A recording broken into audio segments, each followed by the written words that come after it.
I would say let's hear it for AG, but we just did because she just earned that. Let's hear it again for her. That was fantastic. So, hello. I know a bunch of you. I don't know a bunch of you, so I'll just tell you who I am. I'm David Barbe, and I do music in Athens, and I've done it for a long time. Since I moved here to go to college, I've played in bands, produced records, owned a studio, been the director of the UGA Music Business Program. I never quit anything. I just keep doing more stuff. But the reason I'm up here right now is because at my core, I'm a songwriter. I didn't write songs because I played in bands. I started playing in bands because I needed a way to hear the songs that were stuck in here. And the other reason is because I would like to take a minute to talk a little bit about Vic Chesnutt, the man, who, in addition to being a great songwriter, was a great friend of mine too. And these awards are named after him for a good reason. That Vic is an iconic figure in Athens. He is known for his incredible solo records that he made, and he was on indie labels and major labels, and artists from around the world covered his songs. Labels put out compilations of other people doing his songs. When Vic passed away, there was a tribute show at the 40 Watt of people, 2 nights of artists from all over the place, tons of people that we've all heard of who came here to play his songs as a tribute to what a great songwriter he was and the guy from whom those songs emanated. When I think about Vic, I met Vic, for those of you who just know him as a name or through his music, Vic had an automobile accident when he was maybe about 19 or 20 and was in a wheelchair for the rest of his life. And I met him when he moved to Athens, maybe about a year after the accident. And he started playing in a band, the Lottie Dawes, with his buddy Todd McBride. And right away, you could tell Vic's a good songwriter. They had 3 songwriters in the band, Todd and Vic and another guy named Breck. And you could tell Vic really had something.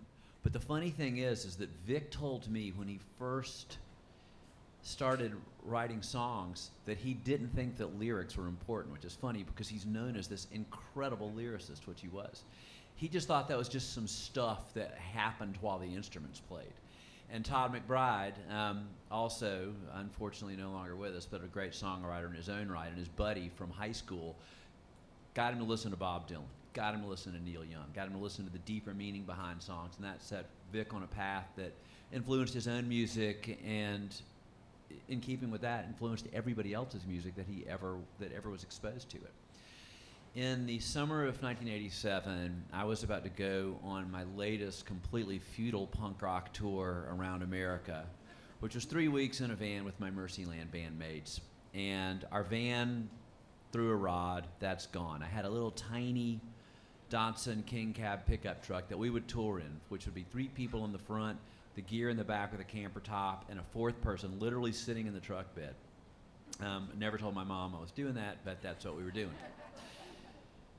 The bumper I got rear-ended, and my bumper is hanging off, and Drew Wilbur from another band was over there trying to weld it back in place. Vic drove by in his van. We lived over on Cobb Street, and said, when you could rent a house on Cobb Street for $360 a month, that's how long ago this was, as opposed to maybe $360 a day. And Vic pulls up in his van and said, hey, what are you guys doing? And we told him, Drew's fixing the bumper. We're getting ready to go on tour. And I'm looking at the van. He's got, his handicap van, and the wheels start turning. And I asked him, what are you doing for the next 3 weeks? And he said, nothing. I was like, you want to go on vacation? All expense paid, including sleeping on people's floors and it being over 100 degrees every day in a non-air conditioned van. And Vic said, yeah. So he went home, and about an hour later, he's at my house with a backpack and an acoustic guitar, and we spent the next 3 weeks together. Hanging out with him, great. Vic was funny, Vic was smart. Vic obviously is a man of deep music, and he had an opinion on everything, good or bad. You never didn't know where he stood on things. But Vic had not released any solo records yet. We'd heard his Lottie Dawes songs, but he wasn't a known figure yet. And so the deal with Mercyland tours is that we played every day. I mean, if we booked 5 shows a week and we come to your town, we're going to meet one of you. And first, we're going to ask you if you want to have a party, or we'll show up in the park, or we'll play anywhere, because our thing is playing music.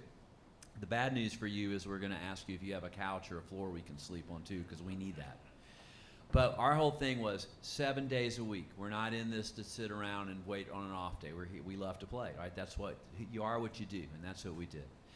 So on one of these days, we showed up on the campus of East Carolina University in Greenville, North Carolina, the lesser-known Greenville, and we were just going to show up and play. The other two guys in the band went to the college radio station, commandeered that, announced it. Me and another guy with us set up all our gear, and then Vic said, "Hey, could I play some songs and open up for you guys?" And I was like, "Of course." So Vic goes on stage, and he played a set of songs that some of these would become the backbone of his first album, Little.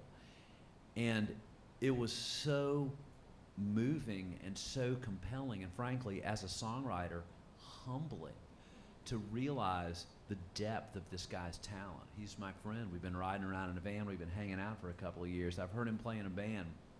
But now that he's on his own was the first opening that I saw to realize, man, the rest of us just aren't nearly as good as him. Like, this guy's just better than all the rest of us at this, because it just comes from a deep place. And, I mean, it was really pretty mind-blowing with no preparation. So the next night, we are in Greensboro, and I go to the promoter and go, "Hey, you got to let our buddy open up for us. He's incredible."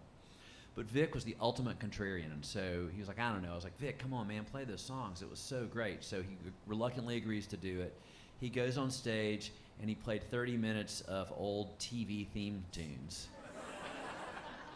The promoter comes over to me and said, "So, this is your friend, the great songwriter." Vic would pop up on his own for the rest of that tour a couple other times, not when asked, not when there's an expectation, just when he's feeling it and just let loose with songs. And it was really, it was pretty awe-inspiring how great he was. And Vic went on to have an incredible career, and Vic went on to make great records. But when I think about him and the core and his songs at their heart, I think about that tour and him just doing it as a total unknown, and speaking to an unexpecting audience. Because when you know somebody, when you know a songwriter, if you pay $150 to go see Bob Dylan or Neil Young, you're expecting it. When you hear something brand new that you're not expecting from an artist or a songwriter you've never encountered before, and it touches you like that, that's when you know you're getting the real deal. And that's what I got from Vic, and that's who he was. It came from his heart and his brain and his gut and touched other people.